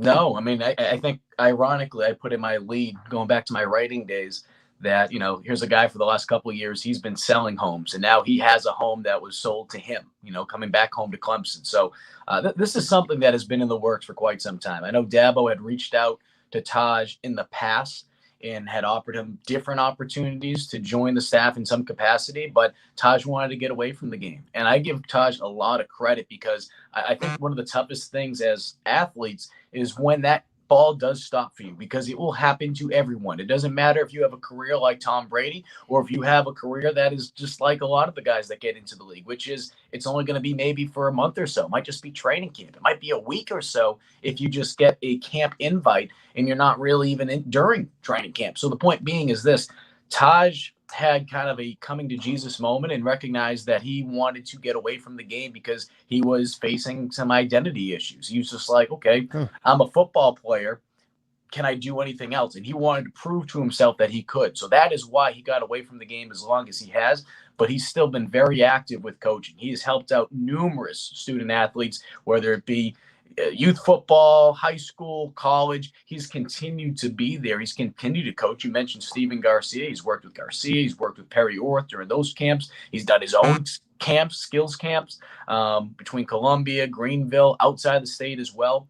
And I think now more than ever, though, he wants to be able to come home and wants to be able to do something that he has always had a passion for. And now he feels like he knows who he is, and has been able to identify that. And he said, the biggest challenge that he faced was just that ego, which every athlete has, because he's like, am I coming home for the right reason? So I give Taj a lot of credit for that. He's gone through a lot. He talked about that in the interview as well, about the issues he had off the field. and he took accountability for it. And this is a guy that, I'll tell you what, similar to Marcus Lattimore in the sense that he's thinking multiple steps ahead. He's a very intelligent person, and he knows exactly what he's doing. So yes, he had his flaws in the past, but he's definitely an individual I think that's going to bring a lot to the table, not just from an X's and O's standpoint. I believe, by my calculations, he'll be the second former quarterback on the staff at Clemson. Brandon Streeter, of course, as coaching the QBs. But Taj Boyd might be able to add to that conversation. So congratulations to him. Great story. Was able to check that out a little while ago. Really great stuff from Taj. I love what he had to say. He wanted to get away from it. Now he feels like he's ready. That was neat. That was a neat perspective into the head of one of the great all-time quarterbacks up there. And of course, you just nailed it again, Mike. I mean, that's why you win Emmys and Golden Globes and all these other awards that are in the backdrop of your office there. Where's the Golden Globe Award? I thought you won one. Didn't you win one of those? Oh, I can't. When the Emmy does come in, we were joking around for, years. If we ever won one, we're going to find a way to drink out of it like the Stanley Cup. I don't know how that's going to happen. So maybe we'll put like a funnel through it or whatever, and I'll hit you guys. Just don't break it like they did. No. I'll throw it around like Tom Brady. But then again, I need to get 7, first, that guy's got 7 right. I'll say this though about Taj. I've known about this for a month now, and he went back and forth on it. And he felt like he knew it, that he was going to come back to Clemson. But the reason why he just went back and forth on it is because he wanted to talk to people. I'm not saying he values my opinion in comparison to some of these other people, but I think that is one thing that Taj wanted to do. He wanted to make sure he was doing it for the right reasons. And I think more than ever, what he's been able to, as we alluded to, what he's been able to go through, I think has put him in a position that he can really relate to players. Not the exact role, but we saw what Marcus Lattimore was able to do at USC with that player development role. And he was able to create a lot of positive momentum. Yes, I know it's easy to look at the wins and losses, but what Lattimore was able to bring to the table and how much that helped off the field was tremendous. Taj will be able to do that in addition to being able to be in the room. And who knows? He's excited because he just doesn't know where this opportunity could lead him to. But it sounds like, not to sound corny, because I know it's they're saying, but it sounds like he's all in. He's all in on coaching. He understands that it's going to be a commitment. He's not going there with the mindset of, hey, I'm a former player. I'm just going to do whatever I want and show up. Because if that's the case, Dabo, Tony Elliott, they told him, we're not going to let that happen. You're not going to have any ego here. And I think Taj understands that. And I think that's why he's going to be a good fit there, because he's going back for the right reasons. Did he talk to CJ Spiller at all? Because if he follows that path a little bit, Spiller was some form of unpaid assistant. Now he is more firmly on staff. If that's the route he goes, did Spiller have any impact? I don't know if he talked to Spiller in particularly. I know that he did talk to former players, so I'd assume he talked to CJ because, like, as you mentioned, CJ right on that trajectory. So I would not be shocked that he had the opportunity to speak with him. Obviously, he's extremely close with CJ still. But he did say he reached out to numerous people about this. He talked to his old Little League coach, guy that he hasn't played for. I think he said, like 13 years. And he said he asked him about it. And, he's been able just to pick the brains of so many people. And and I think that's what I give that. There's so many things I took away from that interview with him, but something he just kept harping on was, I want to relearn. I want to relearn. I think we could talk about this, whether it's the business that we're in from a TV, radio standpoint, or you're in a business of, I don't know, sales or just any job for that matter. The best thing that you can do is you always remind yourself that you're never too old to learn. And I think being able to have that mentality going back to a place like Clemson, yes, it can really humble you because you're around some of the best coaches in the country, regardless of what Gamecock fans want to say. The proof is in the pudding. That's just the reality. Look at the results. So he's going to have the opportunity to learn from some of the best. And on top of that now, he's going back with the right mindset, with the right attitude, which is, you know what? Yeah, I had a good college career. I know the game. But you know what? I want to know the game within the game. I want to be able to figure out how to put a game plan together and understand the other side of it. And he's just hungry. He's very hungry and eager to be able to learn. A great battle, or back and forth, I guess you could call it, between both Clemson and Carolina. And who can hire more alumni over the last year or so. But certainly a lot of big names. You got a phone call, Jamie? No, not yet. All right. I don't anticipate getting one either. To be honest with you, you got a better shot than I do. If you get one, let me know. Let me know. I'll try to throw my name in a hat up there. Mike, let's get to what's going on in Hoover. Dan Mullen now at the podium. I think he's in from what I understand, like a pair of Nike high tops or something, which is Dan Mullen-ish. Oh, he's a New England guy, all right? Leave my fellow New Englander alone. But he might be back up there before long. It's an interesting. There are some really interesting off the field questions as it pertains to Florida, and we're going to circle back to South Carolina in just a little bit. The Gamecocks head coach Shane Beamer on the podium at 4. But, Dan Mullen last year, guys, I mean, come on. We've heard this for the last 2 years in the offseason, and it really heated up this past year. Is Dan Mullen headed to the NFL for a multitude of reasons? NIL, transfer portal, things like that. I don't know. If you had to guess or bet, would Dan Mullen be in the league one day? I would probably put some money on that. Yeah, I'd say so. How soon? I don't know. But I do know this. Brian Johnson's gone, and that was the primary play caller last year for Dan Mullen. He was their quarterbacks coach. He's now the QB's coach of the Philadelphia Eagles. Brian Johnson, from what I understand, did get an interview at South Carolina with Ray Tanner about the head coaching position in Columbia. He's on radars. He's a big name, but he's gone. So I wonder what that impact's going to be, Mike, and that all just kind of funnels right back down to this. Is how close is number 2 to Georgia in the East? I don't know that it's very close. Well, I don't know if you guys had the opportunity to see it at all, because I know you guys are on air right now. But before hopping on with you guys, there was a quote from Mullen, and I'm trying to remember the exact way it was worded. So, I'm paraphrasing here, but it was something along the lines of, is Georgia the team to beat in the SEC East? And Mullen responded by saying, he's like, well, that's all we heard last year. So, Mullen's already taken some shots at Georgia. He's not holding back. And I think, naturally we look at those two teams in the SEC East and we feel like it's a 2-team race right now to be able to who's going to win the crown of the East. I'll say this, though, with Mullen in terms of his future. I had the opportunity to cover him during my Mississippi days in 2015. I alluded to the fact of him being a New Englander. Not to get too sidetracked, but his old high school basketball, football, and track coach was my assistant coach in football in high school. Small world. But oh, wow. Yeah. Dan and his family, they love the warm weather. They love being in the South. They love golfing. The family, I mean, that was a big reason why they moved to the South, outside of the fact of having a good opportunity to coach. With that all being said, money talks, opportunities can come up with the NFL. And at the same time, too, as you mentioned, NIL, things are changing in the college game. Dabo,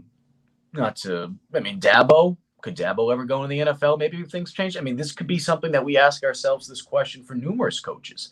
But for a guy like Mullen, I think, yes, for a while, I could never see him leave college. But at the same time, too, with so much moving pieces happening in the college game, I think you can't rule it out. And I think more than anything, too, is he is a guy that has had a lot of success with developing quarterbacks. I mean, look what he was able to do with Dak Prescott. And then you can obviously go all the way back to his time at Florida, the Cam Newtons of the world, when Cam was still at Florida before he transferred out. And we could go down the list. And, of course, what he was able to do last season with Florida, with their quarterback situation. So the point being is he is a guy that has success developing quarterbacks. And with the way the NFL is, and it's been like this, obviously, the last couple of years, it is a quarterback-driven league. And if you can find someone that can develop quarterbacks, and whether it be a head coach or whether it be as an offensive coordinator, Mullen is a guy that you can't sleep on, regardless if you think he's just an absolute ham bone sometimes. He is a guy that knows how to get the best out of that position. Not that I want to get into predicting schedules or seasons or anything like that, but let me kind of lay this out. All right, so Dan Mullen's best year ever as a head coach was his second season at Florida. They went 11-2, 6-2 in the SEC, and they finished second in the East that year. That was 2019. Okay, yep. And that's the year that they basically held Izzy McQuamu all the way down the sideline to kind of steal that game in Williams-Brice Stadium. We all Drop the remember flag at my feet, gutless. Gutless. I remember that post-game press conference from Coach Boom. Hey, you know what? That was one of my favorite moments ever Loved of it. Coach Muschamp, because he basically told that guy to kiss his ass, and he should have. That was horrible. The whole He did deal it in a way without getting fined, I believe. So I mean, that was a classy way. That's right. That That's a boy, right. Billy Muschamp. He's never had a year of one loss or fewer. Which obviously, if you have less than one loss, you're undefeated. You follow where we're going with this. Mm-hmm. So when you look at the 2021 schedule for Florida, let me just ask you. Darren and I played this little game last week. I'm going to ask you: did they beat Alabama in week 3? Just top of mind, yes or no? No. Okay. Do they go to LSU and win on October the 16th?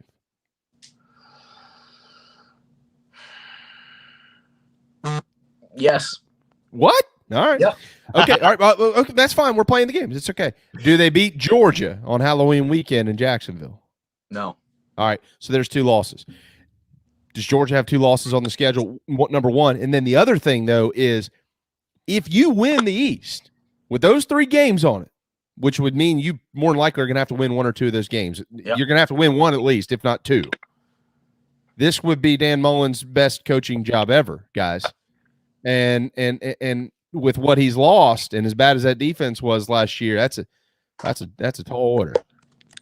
And I'm trying to pull up so you get to see my fingers. It feels like it's like one of those. I feel like you're trying to touch me, man. Very, Careful. very large fingers. Feels like it's a commercial over here. Well, I'm the reason what I'm trying to pull up, because I'm trying to go back down memory lane here. When he was at Mississippi State, of course, they had that phenomenal year in 2014. That's the year actually both Mississippi State and Ole Miss were 2 of the top 5 teams in the country. And they started the year off pretty hot. I'm trying to see, it's 1, 2, 3, 4, 5, 6, 7, 8, 9. They were 9-0. 9-0 before going to Alabama. And then they had that loss, and they lost 3 of their last 4 games. But 2 of those games, were Ole Miss and Alabama. I think the thing is with this Florida team is, on paper, they should be one of the best teams in the conference, not just the SEC East, in the conference.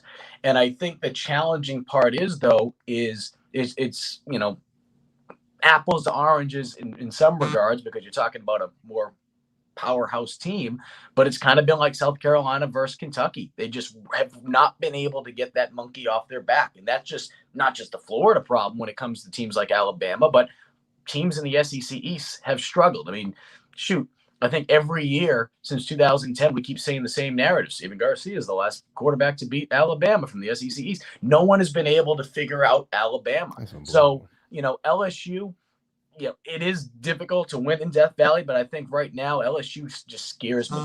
For whatever reason, they scare me. I just feel like there's some inconsistency, and, they lost obviously a lot of talent from 2 years ago, and we saw that last year.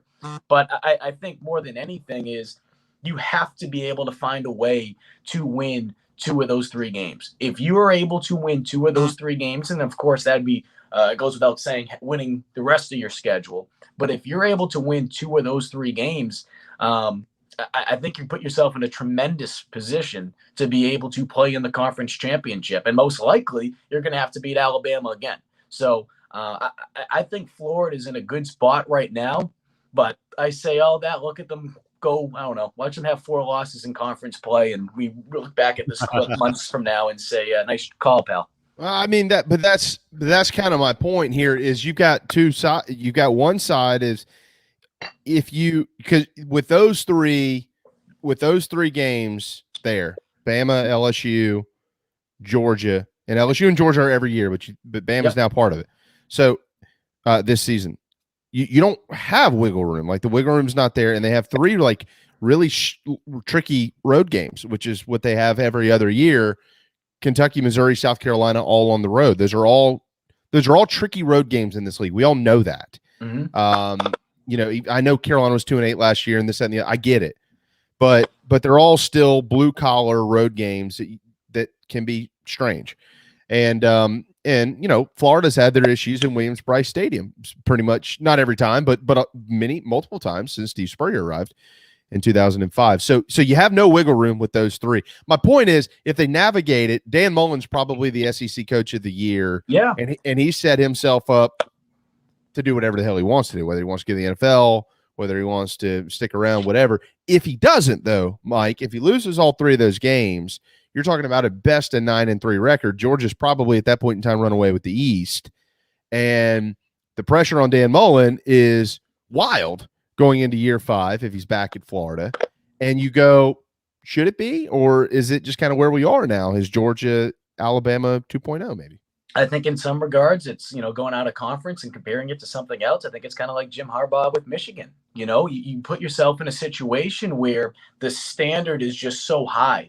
And I've had this conversation with numerous reporters across the country and, coaches that are not just in the SEC, but also in the Big Ten and, smaller colleges as well. You look at a situation like that, and we can look back to what South Carolina went through this past year, getting rid of Will Muschamp, you bring in Shane Beamer. Sometimes, yes, you have to make that change. But at the same time, too, realize the grass is not always greener on the other side. So I think Florida needs to recognize that. And I think this is where it's kind of like fan purgatory, where you're trying to decide, hey, what do we want to do? Do we want to be able to push that button and bring someone on in that we think is going to be better? I wish I had the numbers in front of me, but I know that by looking back at the last couple of years, Kirby Smart has not done a better job than what Mark Richt was able to do.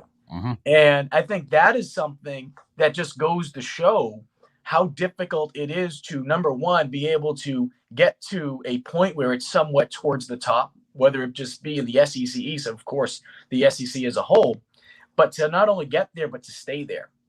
Kentucky was able to build a lot of good momentum these last couple of years. I think what Mark Stoops has been able to do in Lexington is just phenomenal.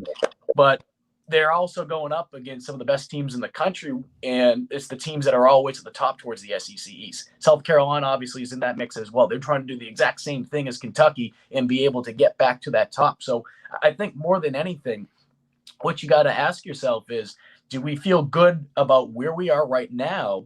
Or do we feel like if we bring someone in, that can be the guy that can get us over the hurdle? That's the guy that can get us to the point where we can finally be able to, win a conference title or be able to win a national championship. I think sometimes you look at it and you want to pull the carpet so quickly. And if you do, it's not always going to pan out that way. So maybe I'm looking at the glass half full. But like I mentioned, I know there's so many fans out there. It's not even just a football thing. We can bring it back to basketball from a Gamecock standpoint. Everyone just thinks as soon as you pull the carpet out underneath, everything's going to be good. Sometimes it does work that way. But at the same time, too, man, when you do that for football, it could screw things up for the next 3-4 years because you're talking recruiting classes. And especially now with NIL, you think things were dirty in terms of dirty recruiting. Just wait. It is going to be the wild, wild west these next couple of years. Mike Yuva, watch Fox. Well, and on that note too, all right, so NIL, transfer portal, like all this in different ways ties in. And I think that Darren said at the top of the show, and he's right, what happens this week is kind of gets us started, starts some of the storylines, some of the expectations, creates momentum, whatever, but none of it matters necessarily as it pertains to football season. But I do think something that could matter is how many coaches, not just in the SEC, but all across the country, Big 12 already had theirs. They got the ACC coming up this week. Dabo Swinney, one of the most polarizing voices now in the sport. People pay attention. Is when people ask these coaches about things like NIL and the transfer portal and playoffs, because this is going to be the first opportunity we've really had to get all these coaches pretty much on the record following this 12-team playoff conversation. And I was listening to the pregame show. Well, you can call it that if you wanted to, on the SEC network this morning. McElroy and this, that, and the other, and Bernsey and all them boys over there in Hoover. Talking about parity in the sport and how Saban has said forever, and he's right. He has been right. He's been proven right once again. Guys, you open all this up, the rich are going to get richer. Hello, look where we are. So there's really only one way to not have the same 5 teams or 6 teams every year knocking on the door of the college football playoff, and that is to expand the playoff if you want to create parity. So it'll be interesting to see how reporters like yourself, Mike, even though you're not there, ask the question to these coaches. Hey, can an expanded playoff create more parity in the sport because of the transfer portal? And how can that happen? And I'm anxious to hear what their responses are.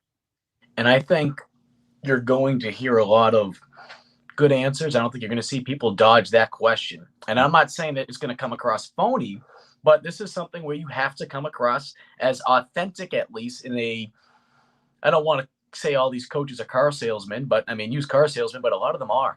And what I mean by that is when you're recruiting, you tell a kid everything you want to hear. And as soon as they get there, pal, we don't care. You got to prove yourself, So I use that analogy because I think what you're going to hear from a lot of coaches, whether it be the SEC this week, whether it's, some of these other conferences, when they have their media days, you're going to hear kind of like a used carsman sales pitch because they want to be able to show people that, hey, you come to our program, you do this, you do that, everything's going to work out. But I'm sure if you had some of these coaches that will speak this week at SEC media days and you sat them down and they were none of that stuff was going to be out there. I'm sure some of them would tell you exactly how they feel. Maybe they'd say exactly that, which is, yeah, the rich is going to get richer. I don't know. I don't like this right now. But I think a lot of it is going to be, no, this is great for the sport. This is awesome. This is going to give us an opportunity. I think the thing with the expanded playoffs, I do feel like it will create some parity. But I think what I can compare it to is kind of like this whole NIL rule, where I think people start thinking, okay, NIL, everyone's going to start making money. Not really. At the end of the day, it's going to be the guys that are, the top guys. So the rich will get richer. And, I think you can compare that to the college football playoff. So I think people have these big dreams of just how everything's going to change. I think it's going to be like March Madness in a sense. I don't know if it will be like that. If it does, it's going to take some time. But I think more than anything, though, we will see some of those same teams at the top. And I think, whether it be late December, whether it's January, whether it's next year, don't be shocked to see those 4 teams, or at least 3 of those 4 teams that we're accustomed to seeing every single year in the college football playoff still be there.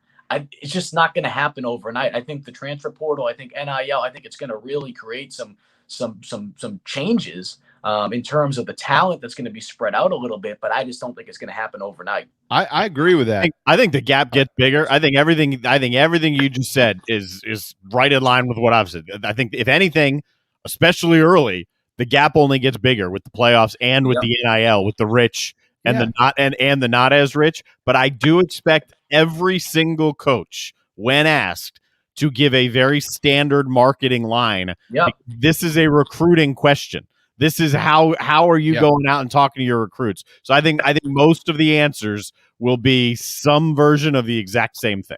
Because how can you say that? Like, how can you be a team like, and I'm not trying to pick on Shane, but obviously the local team, we'll pick on Vandy. Vandy's fun to pick on. How can you be a team like Vandy and go out there and be like, yeah, we don't have any shots still.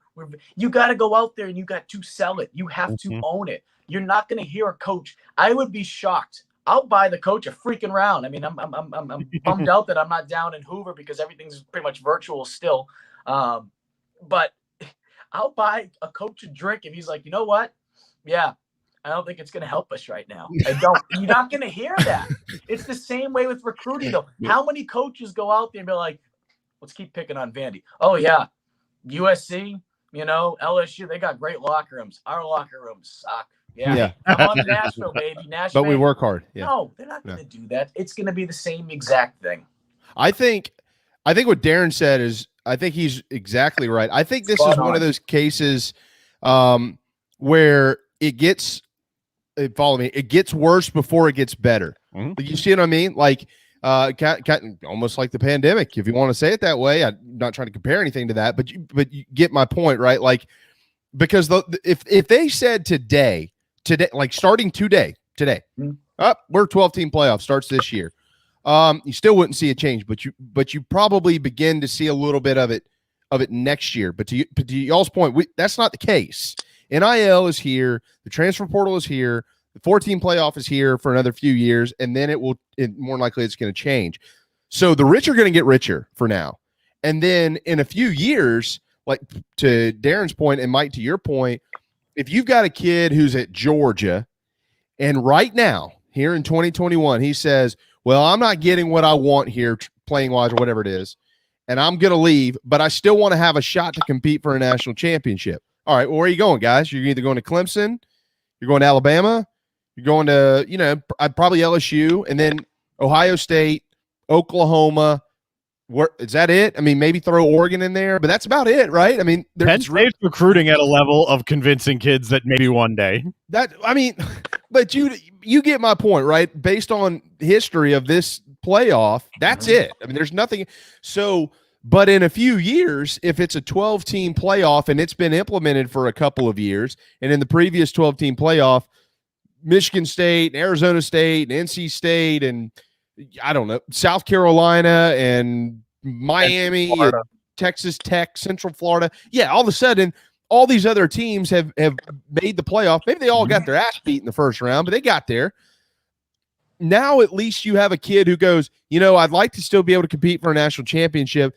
And Michigan State was in the playoff last year, and they've recruited me. So it'll open the door to more teams who were at least on the field or on the map competing for it because they were, quote, in the playoff. Right now, that's a little sliver of hope out there. Only a couple of programs. So yeah, I'm with both of you. I was just trying to add some perspective to it to Darren's point there, Mike. But it's going to get worse before it gets better, and then I think you'll start to see some of it even out. There may just be more teams involved. I can tell you this: I had a conversation about 5 years ago with a former Coastal Carolina football coach. And he mentioned how the Celebration Bowl, as great as that is for the MEAC and the SWAC, it was really hurting, programs like Coastal Carolina at the time and some of these FCS programs, because what was happening is those programs were able to recruit players and saying, hey, you want to be able to play for a championship? Here, you have a chance to be able to play for a Celebration Bowl championship, an HBCU championship. Now, by having an opportunity to at least have some playoffs, it makes it feel like, hey, we can come here and you can have a chance to be able to get your feet wet. I do think, though, it will take time, as you alluded to. And I think one thing that people need to be cognitive of, you mentioned the word implement. They need to implement a rule when it comes with this NIL stuff, because what is going to happen is it's going to get bad. I can tell you from talking to Taj Boyd. I can tell you from talking to former Ole Miss basketball player and Irmo native here in South Carolina, Murphy Holloway. What they believe is this is going to do is the stuff that was happening in the back door is just going to come to the front now. And the boosters, it's going to get to the point where you're really going to be able to control the narrative when it comes to recruiting because of money. And, we know in baseball, some of the bigger, I know it's ironic to say this because the Tampa Bay Rays obviously had a tremendous year a year ago, but the point being is we've got to a point now where if you have that money, if you have a big booster program, it is easier and will be easier to do all this recruiting. At some point, the NCAA has to come in. I know there's been, words about, hey, maybe we should just have a commissioner.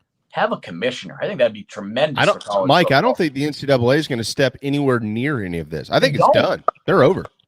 Because you're going to have to do something. You're going to have to do something because if not, it's going to get bad. I think it's great that players are going to be able to make some money off their likeness. I think that's tremendous. But I think the people that we're talking about are not the ones that we should be focused on right now. We should be focused on the crooked guys, the people that are the boosters, the dirty. It's going to get ugly. The players, I'm happy for them. But unfortunately, some of these kids, 17, 18, 19 years old, they're going to be thrown into situations where they're going to have people start coming in their ear, telling them what they think is best for them, when in reality, all they're looking out for is themselves or their university. And these kids are going to be taken advantage of. And as a result, you're going to see kids that are going to go somewhere. They're going to hop around musical chairs, start transferring this, and that. And on top of that, these schools that people thought would have opportunities to go play in the college football playoff, they're going to be a mess. You think rosters are changed so much in college football each year. Just wait these next couple of years if they don't implement any rules because of this. How the rich get rich in that scenario? Things get crazy.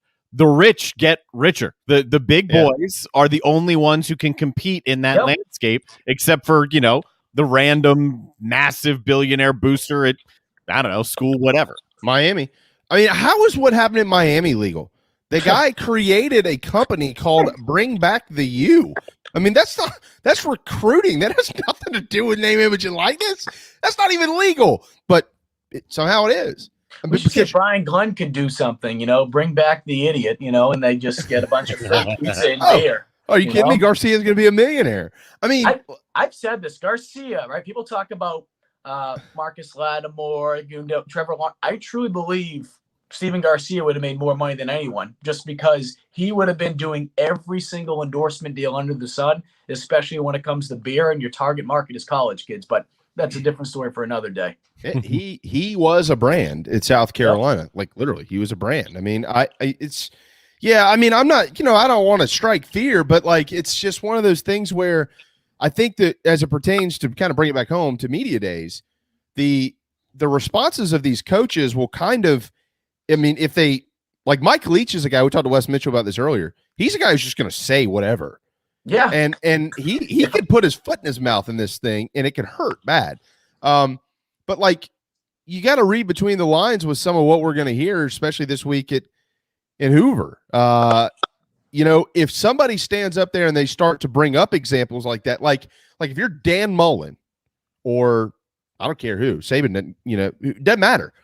And you're like, big fan of name, image, and likeness, really support the players. We're all 100% in it the right way.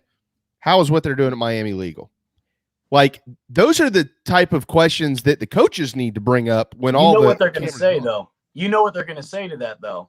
And I mean, we could ask Dabo. Or my point being is, yes, it's out of the conference, so it's easier for them to kind of duck that question and be like, well, we can't worry about them. But that's what they'll do. Now, a guy like Dabo Swinney, a guy that's in their conference, or, you could make the comparison if you find something that's similar in the SEC, you can ask Shane Beamer, one of the SEC coaches, and say, how should this be legal? What is your views, or how do we find a way to be able to grow with being able to have something like this? We've changed, we've adapted, which is great. But what do we have to do to make sure that this thing does not get carried away? And are you worried about that as a coach? And, what would you recommend so that we can find ways to be able, especially a guy like Shane, you've been around it so long. Your father's been around. You were born into it. What do you think the NCAA needs to do, or does it need to be something done by the conferences to be able to police this a little bit? Because, I mean, I think we're all – I am just interested to see. What's today's date? July 19th, 2021. Let's just even go a year from now, 2 years from now. I mean, I just don't think I think people just instantly think it's going to be like March Madness. The parity it's not going to be that quick. I'd be shocked. And if it is, I'll be the first one to admit that I was wrong. Dude, it's going to take – no, it won't be quick until the college football playoff expansion now literally has to happen. It has to.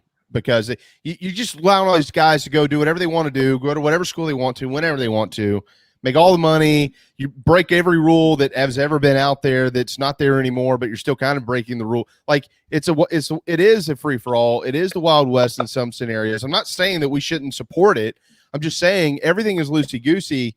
You have to open the door to not only have these same 5 or 6 teams, which is what they're eventually going to do. I'll say this, though. We're sitting here talking about all the coaches. Guys, don't we want to hear from the players this week? I mean, who's going to be the first player that stands up there and pulls his jacket open with a Subway logo on it? Well, you saw Nick Muse. See it a lot. You saw Nick Muse. Nick Muse, I was told that he didn't have a tie on. He looked very – He looks like an extra. Refreshed. He looks like an extra in the movie A Night at the Roxbury. That's true. Yeah. So I was told that Nick Muse signed his first endorsement deal, and that is with Manscaped, and he is actually being represented. I don't think the paperwork's finalized yet, but basically the guy's just looking out for him. Is the guy that represents his brother, Tanner Muse. So that's the guy that's looking out for him. I think these guys should have some type of representation, or at least someone that understands it from a contractual standpoint, because I think a lot of people aren't going to realize that, some of this stuff you might be a cameo. Uncle Sam's going to come knocking.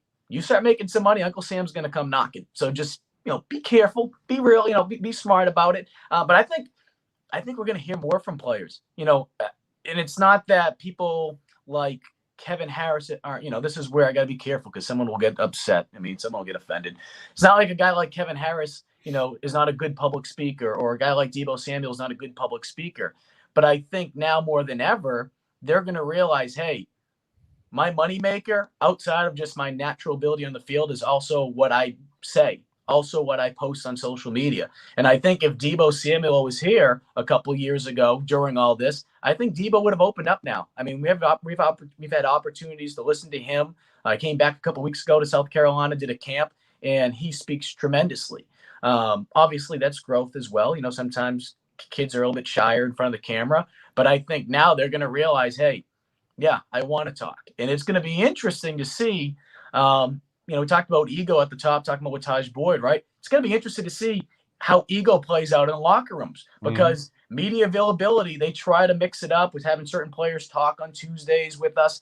How is that going to look now? If a guy's not getting as much airtime as his teammate or feels like he deserves a little bit more airtime, how's that going to play out? So, I mean, there's so much to worry about going into this, and not to get too off topic, but I do want to bring this up. One rule I think that will change because of all this with the NIL and whatnot is I think we will see the redshirt rule go away with the being able to play 4 games and still maintaining a year of eligibility. I know that's something that has been discussed over the last year after they implemented this rule a couple of years ago. I think that will go out the window because if you're a player, you ball out somewhere, 3 games somewhere at a smaller school, you don't think an Alabama booster or one of these bigger schools comes knocking and says, hey, you sit out for the rest of the year, you come over here, you can have more opportunities because you can keep that year of eligibility and you can play in a bigger market. I think you have to get rid of that rule. Yeah. So you're saying revert back to you either redshirt or you don't? I think being able to get experience is great. And as much as I like that rule, I think you can't have it. I think because if you do have that rule, and that goes back to what we were just talking about, it's not about the players at this point. You're looking out and you're policing the crooked scumbags that are going to try to come in and take advantage of this rule. And I think, unfortunately, you're going to have to do away with that. As much as I love that experience factor, I think you're going to have to do away with it. That's interesting. I never thought about it, and I couldn't possibly agree more because it's already at the point right now, with the transfer portal, that programs are recruiting the portal more than they're recruiting high school kids. So if you see some kid at, I don't know, SC State for 2 games, uncoverable. You watch. You watch this year. I'm trying to remember. I think it was the Houston quarterback after 3 games last year. He sat out. Or was that Derek King from a couple years ago? That was 2 years ago, Derek King. Excuse me. Well, math wasn't my strong point. That's don't why worry, he's doing just fine. He's got about 30 endorsement deals now at Miami. But that's the thing, though. You will see that. I guarantee you, because that rule will be in place this year, unless something happens at the last minute, which I doubt. You watch. I guarantee you, you see a guy in a smaller school start to ball out, you watch the number of players that say, I'm not going to play the rest of the year. I guarantee it's going to happen. It's something that's a very interesting point. It would be a form of protection for the school, at least temporarily. I'd be in support of that. I think that these schools are increasingly losing some of their protections, and they need it. By the way, the NFL has protections. They're called contracts. Yep. You can't just go knock on the door of somebody and say, you really need to transfer from the Bucks to the Giants and come play with it. It doesn't work that way. They're under contract. We don't have those. Technically, what a signature means on signing day, isn't that technically a binding thing? It used to be. What's well, no, because you can just enter your name in the transfer portal. Yeah. I mean, it is until it doesn't. It is until you put your name in the portal. It is until it doesn't matter anymore. Yeah, it used to matter. Yeah, it's just toilet paper. You're better off signing on toilet paper. Yeah, none of that crap matters. I'm always going to support the student athletes, and I'm glad. Like I said, I'm glad there has been some progress being made. There has to be accountability. There needs to be, because look, you guys. Excuse me, y'all. I'm getting better with saying y'all. Use guys. I was up in Boston last week. A bunch of Italians up there. Use guys. So I think more than anything, though, we need to realize that yes, it is good to be able to support the student athlete. Yes, we want to be able to help them out, but at the same time, too, this is a business. This is college football, and if we do not protect it, what's going to happen is the product itself. Product's going to be gone. But we're not going to be able to enjoy it the way that we know it used to. I grew up in a pro market town. I tell you, I love college sports so much, but college football in particular.